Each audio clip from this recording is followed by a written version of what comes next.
Hi friends, അച്ചിന്ത്യ പ്രസാദാണേ. ഇനി കോൺ fried rice, ഇത് കോൺ കൊണ്ട് ഉണ്ടാക്കിയിട്ടുള്ള ഫ്രൈഡ് റൈസ് ആണേ. സ്വീറ്റ് കോൺ നല്ല ടേസ്റ്റാണ്. ഒന്ന് ഉണ്ടാക്കി നോക്കണുണ്ട് എല്ലാവരും.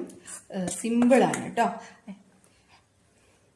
കോൺ ഫ്രൈഡ് റൈസ്. പിന്നെ ഡേറ്റ്സ് കൊണ്ട് ഒരു അച്ചാറാണ് കേട്ടോ ഉണ്ടാക്കിയിരിക്കുന്നത്. ഇത് ഡേറ്റ്സ് കൊണ്ടുള്ള അച്ചാറാണേ. നല്ലതാണ്.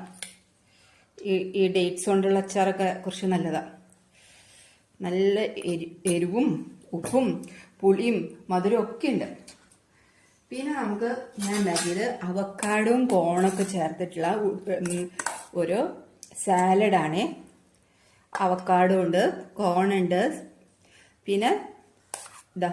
പിന്നെന്താ ഉള്ളി, പച്ചമുളക്, ഇഞ്ചി എല്ലാം കോണൊക്കെ ചേർത്ത് നല്ല ടേസ്റ്റാണ്. നല്ലതാണ് കേട്ടോ. കണ്ടോ, ഇതൊക്കെയാണ് വിഭവങ്ങൾ. കോൺ ഫ്രൈഡ് റൈസ്, അവക്കാഡോ കോൺ സാലഡ്, പിന്നെ ഡേറ്റ്സ് കൊണ്ട് അച്ചാർ. അപ്പം എല്ലാവർക്കും ടാറ്റാ, ബൈ.